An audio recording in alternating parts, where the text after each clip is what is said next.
guys, this was my second day welcome day celebration. Nam group ke they said to meet at the park, but ಬೇರೆ group ಗೆಲ್ಲ they gave some different spot. Actually ಏನ್ challenge ಅಂದ್ರೆ run ಸಿಟಿನ explore ಮಾಡ್ವಿ. ಅವ್ರು ಕೊಟ್ಟಿರೋ ಹಿಂಟ್ಸ್ನ ತಗೊಂಡು ಆ ಪ್ಲೇಸ್ ಹತ್ರ ಹೋಗ್ಬಿಟ್ಟು we have to take a photos. ಅದ್ರಲ್ಲಿ ಒಂದು ಟಾಸ್ಕ್ ಶಾಪ್ ಕೀಪರ್ ಹತ್ರ ಹೋಗ್ಬಿಟ್ಟು ಡಬ್ಲ್ಯೂ ಸೈನ್ ಮಾಡಬೇಕಿತ್ತು. ಏನಾದರೂ ಅನ್ಕೊತಾರೆ ದೇ ರಿಯಲಿ ಡೋಂಟ್ ಅಕ್ಸೆಪ್ಟ್ ಅಂತ ಅಂದ್ಕೊಂಡೆ.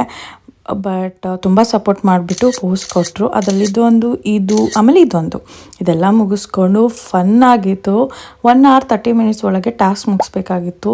ಮುಗಿಸ್ಕೊಂಡು ಒಂದು ಕೈಗೆ ಸ್ಟ್ಯಾಂಪ್ ಹಾಕ್ಸ್ಕೊಂಡು ಬರ್ಗರ್ ತಿಂದ್ಬಿಟ್ಟು ವಿ ಕೇಮ್ ಬ್ಯಾಕ್ ಟು ಕಾಲೇಜಿಂದ ಸ್ಟೂಡೆಂಟ್ಸ್ನೆಲ್ಲ ಬಸ್ಸಲ್ಲಿ ಕರ್ಕೊಂಡು ಗ್ಲಾಸ್ ಅರಿನಾ ಹತ್ರ ಹೋದ್ವಿ.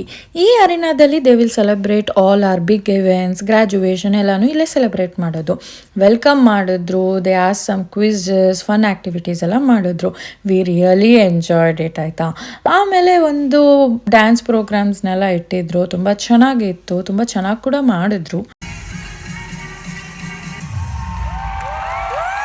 ಲೇಟರ್ ಟಾಸ್ಕ್ ಯಾರು ವಿನ್ ಆಗಿದ್ರು ಅವರಿಗೆ ಪ್ರೈಸ್ ಡಿಸ್ಟ್ರಿಬ್ಯೂಟ್ ಮಾಡೋದು. ಆಮೇಲೆ ಇಂಟ್ರೆಸ್ಟಿಂಗ್ ಏನಂದರೆ ಸ್ಕೂಲ್ ಟೈಮಲ್ಲೆಲ್ಲ green house, yellow house, red house ಅಂತ ಮಾಡಿದರು. ಬಟ್ ಆ್ಯಕ್ಚುಲಿ ಮಾಸ್ಟರ್ಸಲ್ಲೂ ಗ್ರೀನ್ ಹೌಸ್, ಯೆಲ್ಲೋ ಹೌಸ್ ಎಲ್ಲ ಈ ಥರ ಹೌಸಸ್ ಮಾಡಿದಾರಾ ಅಂತ ನಂಗೆ ಶಾಕ್ ಆಯಿತು. ಬಟ್ ಇಟ್ ವಾಸ್ ಫನ್, ಸಕ್ಕದಾಗಿ ಎಂಜಾಯ್ ಮಾಡಿದ್ವಿ. ಈ ಸೆಲೆಬ್ರೇಷನ್ ಎಲ್ಲ ಮುಗಿದ್ಮೇಲೆ ಆಚೆ ಬಂದ ತಕ್ಷಣ ಸ್ಟೂಡೆಂಟ್ಸಿಗೆ ಮ್ಯಾಕ್ರೋನ್ಸು ಮತ್ತು ಕುಕೀಸ್ ಎಲ್ಲ ಕೊಟ್ಟರು. ಫೈನಲಿ ಇದೆಲ್ಲ ಮುಗೀತು. It was an amazing day. Bus ಹತ್ಕೊಂಡು ಮನೆಗೆ ಹೊರಟ್ವಿ. ಇದಾಗಿತ್ತು ನನ್ನ day. Until then bye guys.